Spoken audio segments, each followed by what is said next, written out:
Assalamualaikum warahmatullahi wabarakatuh. Perkenalkan, saya Muhammad Zakaria Kadalawi dengan NPM 052 dan rekan saya Saida Alfarel dengan NPM 102.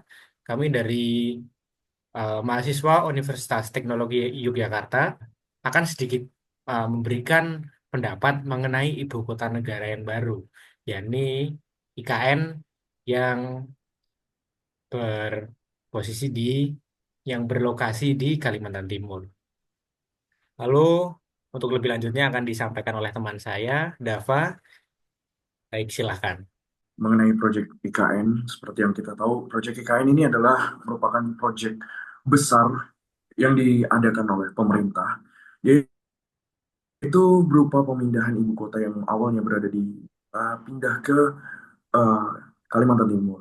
Dan itu udah disahkan oleh Bapak Joko Widodo pada tahun 2022, tepatnya bulan Agustus. Partisipan lokal ini semacam berpikir, ini kalau misalnya IKN dilaksanakan, maka akan banyak nih gelombang besar dari warga-warga yang bukan asli dari Kalimantan Timur, warga-warga yang dari luar daerah, bahkan dari luar negeri yang masuk nih. Terus nasib kita seperti apa ya? Apakah akan tersingkirkan atau akan kalah saing? Kearifan lokal sendiri identik dengan adat, budaya, dan suku. Kekentalan di sana begitu kuat. Nah, tentu warga dengan kearifan lokal ini tinggalnya nggak jauh-jauh dari hutan. Nah, mereka-mereka inilah um, yang tinggal di sana. Nah, faktanya IKN ini telah melibatkan 14.000 hektar wilayah hutan yang dimana 20% itu adalah wilayah berpenghuni warga uh, suku-suku asli sana. Yang artinya dengan pembangunan IKN ada 20% warga lokal yang tersingkirkan. Memang ada alokasinya. Tetapi ini nggak nggak semerta-merta cuma masalah tentang alokasi wilayah, tetapi mengenai adat dan budaya yang udah kental begitu, yang udah dekat dan erat dengan hutan. Dan di sini mereka tersingkirkan. Dan selanjutnya concern mengenai lingkungan yang akan dipaparkan oleh teman saya, yaitu Jaka.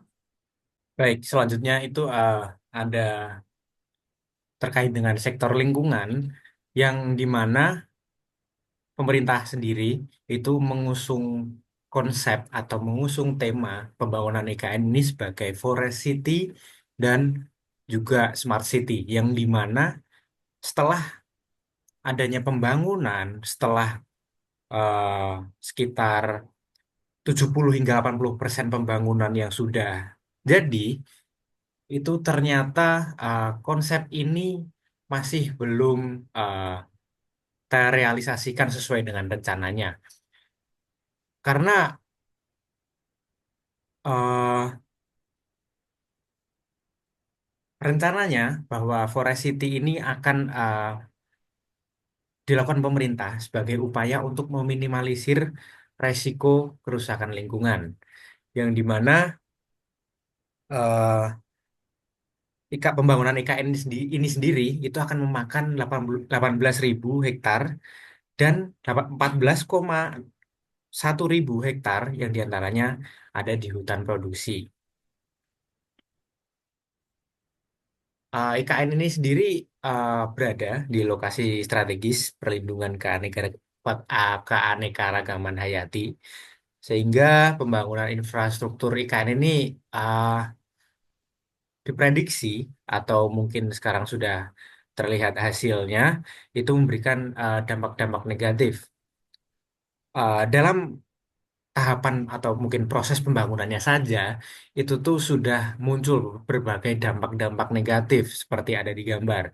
Yakni ada pencemaran lingkungan, berkurangnya kualitas air, berkurangnya kualitas air yang baik maksud saya, dan terganggunya ekosistem dan keanekaragaman hayati.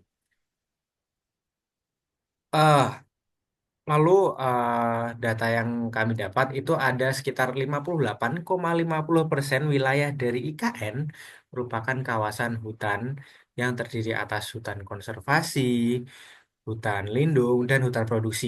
Dan perlu diketahui juga bahwa di IKN itu setidaknya ada 3 kawasan konservasi seperti Tahura Bukit Soeharto, hutan lindung Sungai Wain, dan cagar alam Teluk Adang. Lalu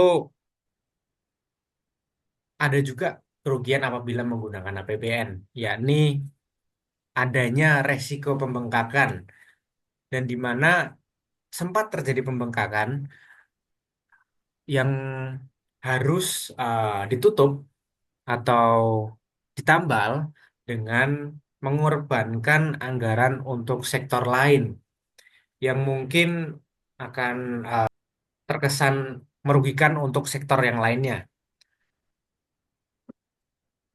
yang juga merupakan terkesan merugikan untuk sektor yang lainnya, yang juga merupakan eh, pemerintah juga akan kesulitan memenuhi kebutuhan anggaran di sektor lain, terutama Indonesia waktu awal pembangunan ikan ini berada dalam fase pasca pandemi. Baik, terima kasih. Sekian dari saya dan teman saya Dava. Kurangnya kami memohon maaf. Mungkin segitu saja. Wassalamualaikum warahmatullahi wabarakatuh.